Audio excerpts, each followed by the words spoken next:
bomb gets nothing effect. Has that one taken away by Troy Hellman. It seems like this could be.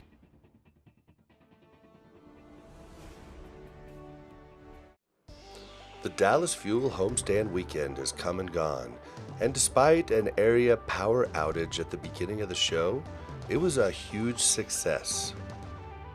And what did we learn from this historic first Overwatch League home game?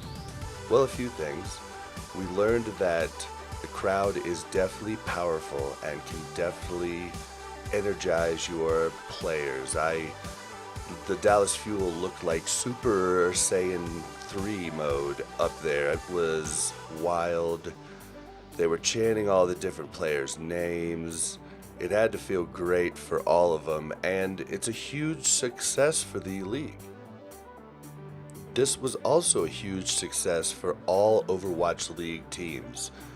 This type of event proves that the regionalization does work and can be used as a boon for potential investors in the future or sponsors.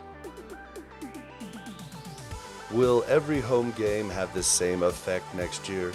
Probably not, and they probably won't be this big, but this is definitely an exciting view of the future and what esports is moving towards.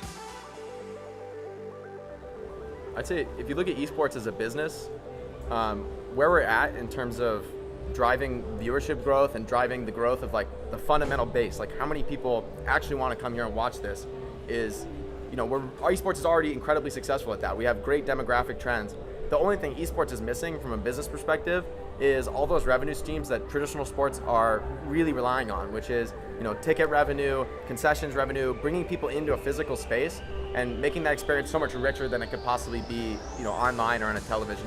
So, a lot of people question, can esports actually make that transition, do the same thing because traditional sports never really did that. It's always been, an in-person thing. That's how it is. But I think for anyone looking for a litmus test, you really look at any Overwatch League live event that's ever happened. Look at any of the World Cup stops. The fans are absolutely insane. They love it. They eat it up. These events are really, really meaningful to people. And I think anyone looking for a litmus test, ask any fan in the building if they had a good time and if they'd get their friends to come next time. And I think that's really all you need to know about the future of esports.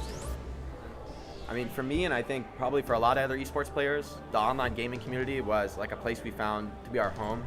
I think to become an esports professional, you had to just fall in love with pro gaming and playing online and making friends online and the whole community surrounding that.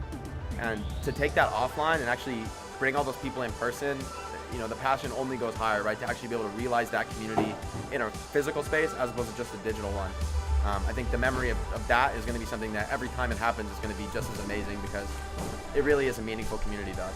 We really do care about our fans. Going from a 4,500 people to a 700 crowd, which is not even cheering for us, is going to feel really different.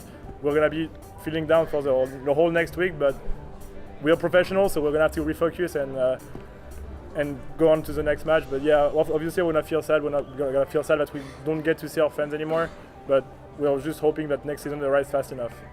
Going into this, there's never been a home game. Obviously, it's why it's the first home game.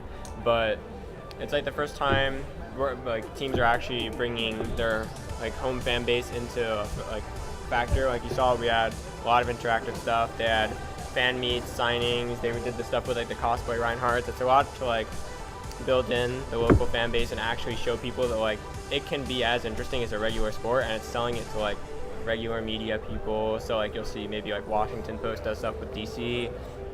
We do stuff with other people here, and then it could lean it into esports being something bigger than it already is.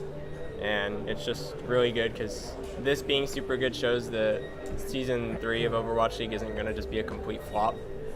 I think the biggest factor is that it got sold out, and 4,500 people to sell out for just a weekend is awesome. It's amazing. Props to the Dallas Fuel and this staff that came up with all these amazing ideas and all these amazing things that they did. But yeah, the most important thing is that it sold out and it was just crazy. When you have everyone that's looking at you, cheering for you, it's very emotional for us. It's pretty much our whole life hard work just on this workout right now. It's pretty much paying off. We walked out, like everyone's cheering for us, everyone's for us. So yeah, it's like pretty emotional and like feeling proud of ourselves. I also think it's really nice seeing like a new face every time. It's like hi, hi, hey, hi, and I'm just like high-fiving everybody, and it's like, oh, I've never seen you before, hi, hey, and it's pretty fun. My final take on this homestand weekend was Dallas winning in such a dominating fashion really helped prove that the home games work and the regionalization works. I don't know about you all, but I can't wait for the future and what the Overwatch League brings us. Thank you again for watching the video. Please like and subscribe.